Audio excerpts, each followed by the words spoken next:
Hi, everybody, and welcome to the DogCo Secrets Podcast. My name is Michelle Kline. I am your host, and I am also the founder of DogCo Launch, where pet care companies come to grow and scale. And today, I want to talk about if 2026 has had a rough start for you. We're going to hit the brakes a little bit, and we are going to talk about that and talk about changing things going into February. So let's do it. Let's fluff and go. If you are watching on YouTube, that is what my sweatshirt says.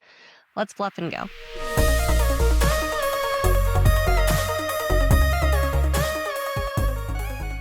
When this posts, it will be right at the start of February. So we're coming off the first month of January. And I feel like this can be one of the harder inflection points of the year because it's like we had all this excitement coming out of December. This year is going to be my year. And then especially if you hit some unexpected barriers coming into 2026, which many companies I work with have, specifically weather related. It's been hard on revenue, all these cancellations with the snow and the ice. And it can start to feel a little bit like, oof, will this be my year? Will this actually be the year that I do what I wanted to do and I hit the goals that I want to hit?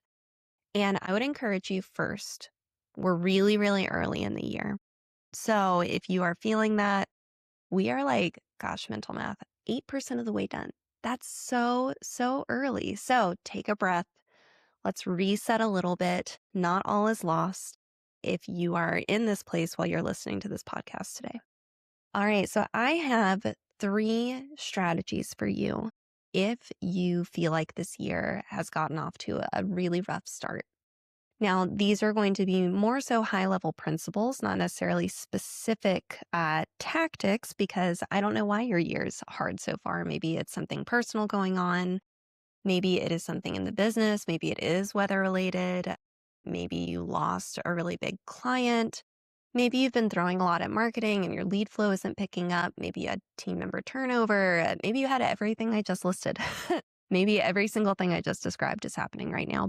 So I'm not sure what's going on, but these 3 principles, no matter what it is, do apply. So the first thing I want to encourage you to do, if this year is feeling just like, man, this isn't it so far, slow down. We want to keep your brain from going into panic mode where we then start making poor decisions because we're just trying to throw things at it to make it better. So slow down, take a beat. Try and get your headspace out of panic mode because that isn't going to serve you. The quality of our decision making becomes so much worse when we make decisions out of panicked fight or flight. We really want to take the time to just slow it down a second, slow it down a little bit, and revamp. So, number 1, slow down. If you have a decision that you're like, you know what, I'm just going to do it, pause on that. I want you to pause. I want you to look in your calendar and find a 2 to 4 hour window of time where you can go get off the grid. As they say, you don't have to take a whole weekend, though if you can, that has always served me well to take that time. You don't have to take a full weekend. You just need to take enough of a step out, enough of a step back that you can get a little bit of headspace. So for me, this usually was like a Friday afternoon. I would try and go somewhere. I would take my computer. I would shut off my phone. I would tell the team like, hey, I'm turning off notifications. If you need me, you're going to have to call me. Or, when I had a manager, you're calling the manager, do not call me unless it's life or death. I need this time. Just be really, really clear about it. During that time, what I want you to do is try and take a step back from whatever's going on to look at it outside of the emotion. And I know that's hard to do, especially when there's a lot tied into all of these big goals that we want to hit. When it's tied into your finances, when it's tied into your time freedom, it's hard to step out of it emotionally. But for us to really problem solve here, we need your logic brain. So try and slow down, try and step out of it. And then what I want you to do during that time is to face what is actually the barrier that is happening. So I can go through a couple examples. And at the end of this episode, I'm actually going to give a DogCo specific example of something we have come up against recently in the past 4 weeks where I've had to do this process. So stay tuned. But face what is actually the barrier. So, for example, weather related cancellations. That probably feels pretty powerless. It's like, how could I have anticipated this? And the answer is you can't. Lord knows, even my weather person here in North Carolina can't anticipate it and still is not accurately anticipating it. We thought this month was going to look a lot different than it did. And subsequently, today's the first day I've driven my car in over a week. So there we are. But face what is the actual barrier. And I'm going to do an exercise with the snow related cancellations. So let's say we're looking at that and we're like, this is totally out of my control. I feel absolutely powerless. Okay, so if we take a look at what actually is the problem underneath the kind of surface instigator, which is the snow related cancellations, the actual problem probably was something else. Either we didn't have cash reserves to be able to have a week where we have more cancellations to things outside of our control, which will always happen. Maybe the real issue is we didn't have a clear plan in place for clients and staff. So there was confusion. It caused a lot of panic needlessly, things like that. Or maybe the issue is in tracking and data, where if we look out over the last 5 years in your service area, maybe very repeatedly there is a snow or ice event once or twice a year that we just need to plan on. Like we won't know the dates, but your revenue model needs to account for it. And all three of those things are within our control to change moving forward. And that's how I would encourage you to tackle this, to tackle whatever is going on, is reaching for whatever is within your control to actually course correct it. So maybe we put a savings plan in place for the rest of the year so that next January, when we have a snow event or an ice event, you aren't in the position that you're in now. Maybe we take the time to sit down and write out these snow and ice policies so that next year you have a plan in place where it's like, boom, we've been through this. We're just going to roll this out. And I'm just using this example because it's so top of mind. Right now, literally, I trekked through an ice tundra to get here so that I could record, which, but, it could be so many other things than what I'm talking about right now. And I also maybe want to take a step aside. I don't want to minimize how difficult financially it is for a small business when you are hit with an unexpected revenue cancellation week. I know that is difficult. I know it's stressful. I know it feels like maybe you're moving like counter to your goals. I just want to help us zoom out to look at the year in its whole. This 1 week, these 2 weeks will not define your year for the rest of the year. And I also want to help us find ways that we can make this better when we inevitably have the same situation happen down the road. So, whatever is going on for this year that has made it feel rough, face what is the actual barrier. Maybe we need stronger policies. Maybe we need better marketing lead flow.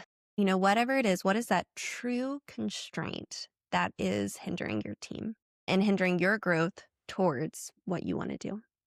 And then my third thing to take during this time is to make the hard decision that you see within whatever is that key barrier. Oftentimes, there is some key bottleneck inside of our business. And one of the reasons it is a key bottleneck is there is some decision or action kind of wrapped into that bottleneck that we don't want to make or that we haven't taken action on. I said I would give a DogCo example. So DogCo released a lot of new programming coming into January. A lot. We had a track 2 release, which was like completely new content. For people who have already done year 1, we've released a DogCo CRM. We had to go through setting up the support company for the CRM and all the onboarding. I have 2 groups that I lead personally that are within the DogCo mastermind. So 7-Figure DogCo and Scale with DogCo. We rolled out like a retreat model for those groups. So I've been traveling more and I have a series of private clients where I had some big deliverables come up in January. I felt pretty clear going into this year on what my workload would look like. So there haven't been a ton of surprises there. But what our team faced that was really unexpected is the trickle down of my workflow into the operations coordinator position. So I'm an amazing operations coordinator, and I had not adequately planned for how much work all of these shifts were going to add to her plate. And so it became pretty clear coming into the start of this year that we needed to hire more help. And I didn't want to do it. I'm going to be really honest. Like, I had not planned for it financially in our model. Like, we kind of were in a position where it's like we could do it, but we also have taken on a lot of team members recently. And I was not planning on making another hire until the end of this year. So I drug my feet on it. And I kind of kept like, okay, let's just see how it settles out. Let's see how we get through the first 6 weeks. It became pretty clear that I made the wrong call. And, we live and learn. It is what it is. And yeah, it is what it is. Like, we live and we learn. But when I had to sit down and look at the start of this year and look at what is the actual barrier, slow down, not make any rash decisions. The actual barrier is the business, just the volume of what's coming in had outgrown my team's capacity, both my operations coordinator and me.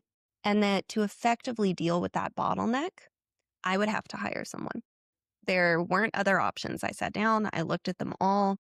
And so I had to face the hard decision of sitting down and looking at things really critically and saying, okay, we just have to figure out how to do that. That just is what it is. It's the core constraint of the business. It is the reality. And that's the decision. So we have a new admin. We are very excited about a new full-time person coming in to help support our workflow that is going to be starting mid-February. That just is what it is. But to be honest, if I had been more willing to face that reality and to plan ahead and to kind of see the warning signs, hear the feedback a little bit earlier, that person would have been in place to help us in January, rather than what ended up happening is we were already over capacity and now we're having to make a full-time hire. And so that bottleneck became a small bottleneck in Q4, became a massive bottleneck in Q1. And again, we live and learn. Like, part of what I hope this podcast does is also give people insight into how I'm growing and learning, because it would be so inauthentic for me to present as this like perfect business owner with everything figured out. Like, absolutely not. I am learning and I am growing, and DogCo is only a 3-year-old business, and we've grown really quickly. We have a little under 20 people connected to our team now, whether they are a DogCo coach, a success leader, the DogCo admin, DogCo bookkeeping support. Forever shout out to Shannon. So, we just have a lot of people. So I want to give this transparent look into my growth as a business owner too, because that's a huge piece of what we're doing here.